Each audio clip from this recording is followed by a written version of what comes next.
Olá, seja bem-vindo. Hoje, iremos falar de uma denominação que tem em seu DNA a defesa da liberdade religiosa. Essa igreja foi pioneira na defesa a uma liberdade religiosa e você irá ficar por dentro dessa história através de um corte histórico. Mas antes, não esquece de contribuir com o canal deixando o like.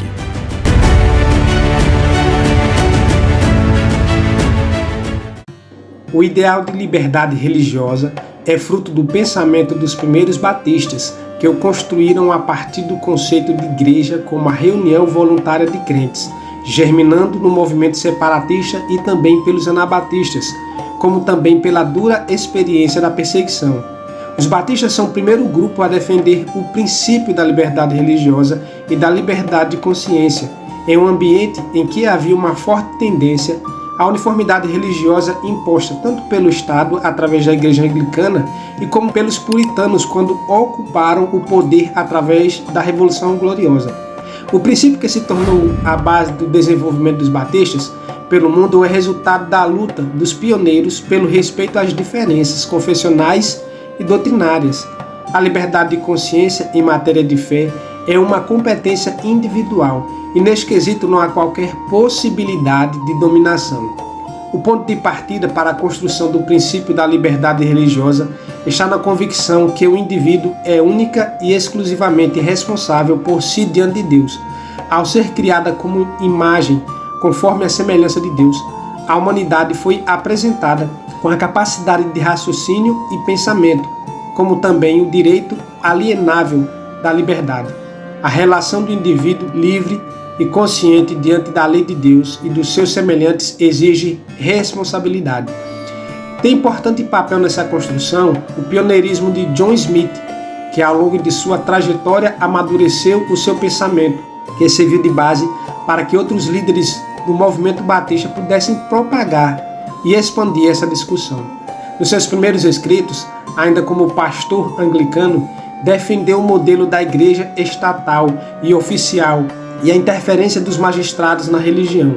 Com sua saída da igreja anglicana para o movimento separatista, defendeu em Princípios e Inferências sobre a Igreja Visível a possibilidade de liberdade de culto, mas não desassociou da interferência estatal. Quando do seu interesse em unir-se aos menonitas, Smith redigiu uma pequena confissão de fé com 20 artigos sobre o batismo de crentes contra o batismo infantil e a desvinculação dos assuntos religiosos da tutela do Estado. Em 1610, produziu com seus congregados uma nova confissão de fé com 38 artigos, onde mais uma vez afirmou a desvinculação dos direitos civis dos assuntos religiosos, afirmando a total separação entre a Igreja e o Estado. No ano de 1612, numa nova confissão de fé sob o título de Preposições e Conclusões sobre a Verdadeira Religião Cristã, Smith apresenta uma visão consolidada sobre o tema da liberdade religiosa. A obra, que também continha uma defesa do batismo mediante profissão de fé, traz em seu artigo 28 um manifesto em defesa da liberdade absoluta de consciência, apelando para que os magistrados não interfiram em questões religiosas, respeitando a consciência de cada indivíduo. Os magistrados não deveriam se intrometer em assuntos de religião ou nas questões de consciência, seja para forçar a adesão ou coibir a prática de algum credo. Pelo contrário, o poder dos magistrados era deixar que os indivíduos livres em sua consciência e fé religiosa, devendo estar ocupados apenas nas questões de ordem civil. Thomas Harris também defendeu o princípio da liberdade religiosa nos seus muitos escritos.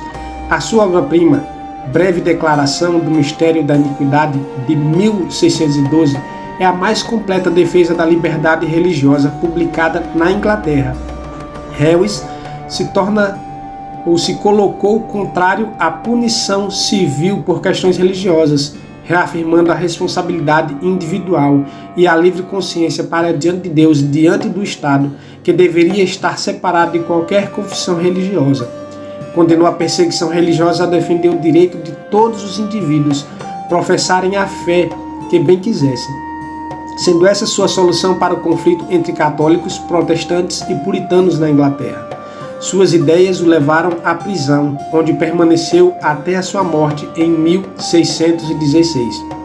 O pastor John Murton publicou em 1615 o texto Objeções Respondidas por Meio de um Diálogo, em que questionava as prisões e perseguições religiosas através de um diálogo entre dois personagens, um cristão e um não cristão. O cristão personificava as ideias do autor, enquanto o não cristão era a figura da igreja anglicana e seus instrumentos. Murton afirmou a temporalidade do poder do rei diante dos poderes espirituais, os quais ele devia total submissão, e assentou alguns princípios liberais quanto a direitos políticos dos indivíduos na sociedade, ideais bem avançados para os seus dias. Para ele, a unidade do Estado não era fruto da uniformidade religiosa, mas sim da unidade política.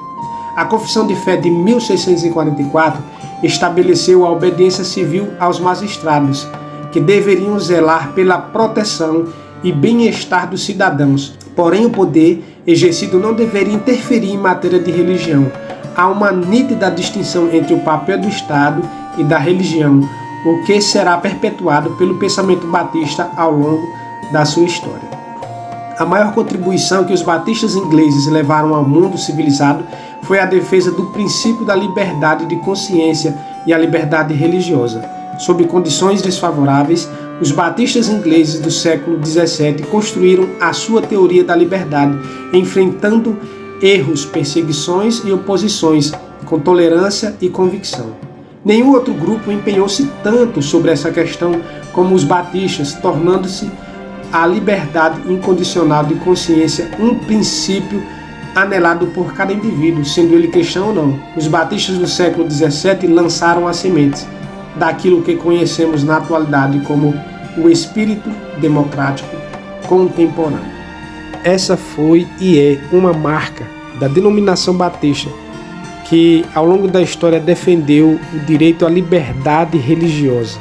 Se você ficou até o final desse vídeo, eu te agradeço e que Deus te abençoe nessa caminhada histórica em que nós podemos aprender com o passado a ter atitudes positivas no presente.